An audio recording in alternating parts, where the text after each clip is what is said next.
ایک سال مصر میں بارش نہ ہوئی اور ملک میں قحط پڑ گیا۔ لوگوں نے بہت گریہ وزاری کی، لیکن آسمان سے اپنی ایک بوند نہ ٹپکی۔ ایک شخص حضرت ذوالنون مصری رحمہ اللہ کی خدمت میں آیا اور ان سے درخواست کی کہ بارش کے لیے دعا کریں۔ اللہ تعالیٰ اپنے محبوب بندوں کی دعائیں رد نہیں کرتا۔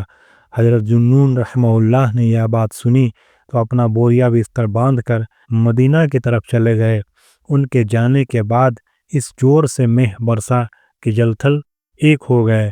15-20 دن بعد جب حضرت ذوالنون رحمہ اللہ کو مدین میں خبر ملی کہ سیاہ دل بادل کو آخر مصر کے لوگوں پر رحم آ گیا اور وہ ان کی مصیبت پر رو دیا، یہ خبر پا کر وہ واپس مصر تشریف لے آئے۔ ایک مرد خدا نے ان سے پوچھا کہ آپ کے مصر سے چلے جانے میں کیا مصلحت تھی؟ انہوں نے جواب دیا، میں نے سنا ہے کہ بعض دفعہ اچھوں کا رزق بروں کی وجہ سے بند ہو جاتا ہے۔ میں نے اس ہولناک خشک سالی کے اسباب پر غور کیا اور اپنے سے زیادہ گنہگار اس ملک میں کسی کو نہ دیکھا، چنانچہ میں یہاں سے بھاگ گیا تاکہ میری وجہ سے لوگوں پر خیر کا دروازہ بند نہ ہو جائے۔